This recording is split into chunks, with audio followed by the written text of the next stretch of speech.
तो आज हम एक बहुत ही दिलचस्प कहानी में उतरने वाले हैं।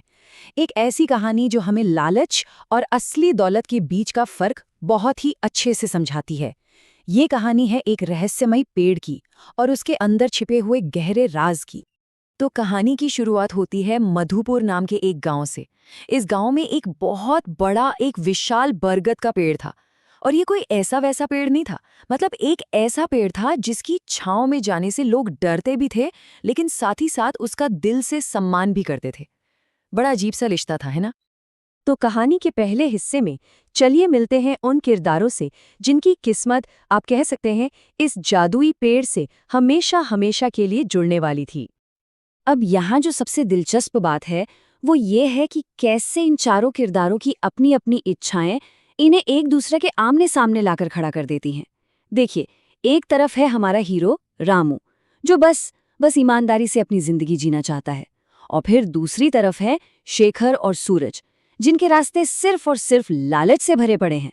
और इन सब के बीच में है कलावती, जो एक सही इंसान, एक योग्य उत्तराधिकारी की तलाश में है। और यहीं से कहानी का असली संघर्ष जन्म लेता है। रामू, जो एक गरीब किसान है, वो उस क्रूर साहूकार सूरज के कर्ज में बुरी तरह, मतलब गले तक डूबा हुआ है। और उसकी यही जो बेबसी है, यही हताशा उसे एक ऐसे रास्ते पे ले जाती है जहां एक तरफ उम्मीद की एक छोटी सी किरण है, तो दूसरी तरफ बहुत बड़ा खतरा भी। तो सवाल ये है कि खजाने की ये जो अफवाह है, ये एक असली खोज में कैसे बदलती है? आइए देखते हैं। और ठीक इसी मौके पर एंट्री होती है शेखर की। वो एक पुराना नक्शा लेकर आता है, जो पहली नज़र में तो उम्मीद की किरण जैसा ही लगता है। वो दावा करता है कि भाई ये नक्शा सीधे उस खजाने तक ले जाएगा जो उनकी सारी सारी की सारी मुसीबतें खत्म कर देगा। लेकिन उसकी आंखों में उम्मीद से कहीं ज्यादा रातों रात अमीर बनने का लालच साफ साफ चमक रहा था। अब सलाह के लिए ये दोनों पहुंचते हैं गांव की सबसे ज्ञानी महिला कलावती के पास। वो मानती है, हाँ, खजाने की बात तो सच है, पर इसके साथ ही वो एक बहुत गहरी, एक बहुत गंभीर चेतावनी भी देती है। वो कहती है कि वो पेड़ सिर्फ एक पेड़ नहीं है, वो एक रक्षक है। एक ऐसा रक्षक जो वहां आने वाले हर इंसान के इरादों को, उसकी नीयत को परखता है। और बस यहीं से कहानी एक बहुत ही दिलचस्प मोड़ ले लेती है।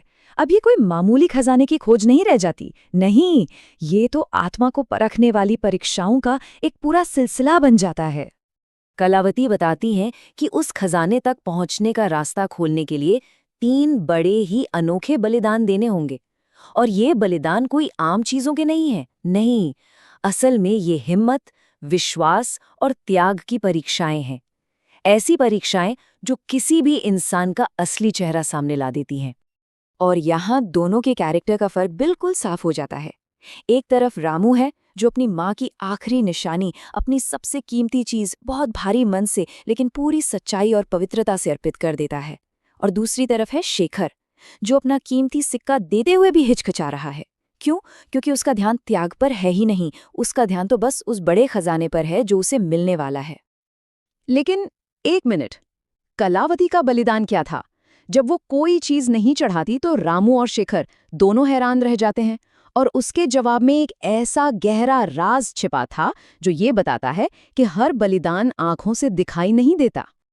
जैसे ही ये बलिदान पूरे होते हैं, एक क्लिक की आवाज आती है, एक ताला खुलता है और सामने एक चमकता हुआ संदूक आ जाता है। पर उनकी ये खुशी ज्यादा देर टिक नहीं पाती। अचानक खलनायक सूरज सामने आ धमकता है, जो इतनी देर से छिपकर उनका पीछा कर रहा था। तो अब हम कहानी के उस मोड़ पर आ पहुंचे हैं जहां दौलत का, धन का असली मतलब सामने आने वाला था। सूरज, जो लालच में अंधा हो चुका है, वो सीधे संदूक पर झपटता है। लेकिन जैसे ही वो उसे छूता है, एक तेज नीली रोशनी निकलती है जो उसे झटके से दूर फेंक देती है और वो बेहोश होकर वहीं गिर पड़ता है। ये एक जाल था और ये वो पल था जिसने खजाने के बारे में उनकी सारी सोच, सारी समझ को पूरी तरह से बदल कर रख दिया। तभी कलावती असली राज से पर्दा उठाती है। वो बताती है कि इस संदूक में खजाना था ही नहीं, ये तो खजाने का पहरेदार था। इसे बनाया ही इसलिए गया था ताकि लालची दिल वाले लोग असली दौलत तक कभी पहुंच ही न सकें।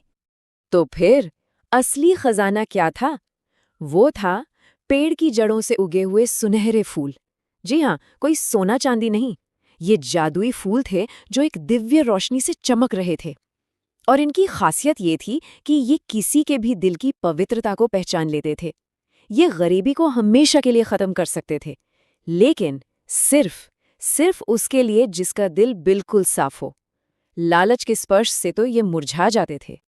तो अब जब ये सच सामने आ गया है, तो हमारे किरदारों का क्या होता है? लालच की क्या कीमत चुकानी पड़ती है उन्हें? चलिए जानते हैं। और यहाँ अंजाम का फर्क बिल्कुल साफ दिखता है। जब पवित्र दिल वाला रामू फूल को छूता है, तो वो फूल एक दिव्य प्रकाश के साथ और तेजी से चमक उठता है, मन को शांति देता है। लेकिन जैसे ही लालची शेखर उसे छूता है, वही फूल एक ही पल में मुरझाकर धूल बन जाता है और उसके साथ ही शेखर की सारी उम्मीदें भी राख हो जाती हैं। अब दोनों को अपने अपने कर्मों का हिसाब चुकाना पड़ता है, और ये हिसाब कोई इंसान नहीं बल्कि वो प्राचीन पेड़ खुद करता है। शेखर जब गुस्से में एक और फूल तोड़ने की कोशिश करता है, तो पेड़ की जिंदा टहनियां उसे कसकर जकड़ लेती हैं, और जब सूरज को होश आता है और वो रामू पर हमला करता है, तो पेड़ की शक्तिशाली जड़ें जमीन से निकलकर उसे कैद कर लेती हैं। और अब हम पहुंच गए हैं कहानी के बिल्कुल आखिरी हिस्से में। यहाँ वो अंतिम राज सामने आता है जो रामू की जिंदगी को हमेशा हमेशा के लिए बदल देने वाला है। कलावती आखिर में अपनी असली पहचान बताती है। वो कोई आम ज्ञानी महिला नहीं, बल्कि उस पेड़ की संरक्षक है। एक ऐसी रक्षक जिसे प्रकृति का संतुलन बनाए रखने का काम सौंपा गया है, और ये जिम्मेदारी पीढ़ियों से एक योग्य उत्तराधिकारी को सौंपी जाती रही है। और यहीं वो अपने बलिदान का राज खोलती है। उसका बलिदान कोई चीज नहीं, बल्कि उसका पूरा जीवन था, जो उसने इस पवित्र ज्ञान और इस पेड़ की रक्षा में बिता दिया। अब रामू की ईमानदारी और उसकी करुणा ने उसे जिम्मेदारी के लिए योग्य साबित कर दिया था। कलावती रामू को नया संरक्षक बनाती है और हवा में गायब हो जाती है। तो ये कहानी बस एक सीख पर आकर खत्म नहीं हो जाती, नहीं, ये अपने पीछे एक बहुत बड़ा सवाल छोड़ जाती है। ये कहानी हम सबको अपना अपना सुनहरा फूल खोजने के लिए कहती है। जरा सोचिए, वो कौन सा खजाना है जिसकी हम सब अपनी जिंदगी में रक्षा कर रहे हैं?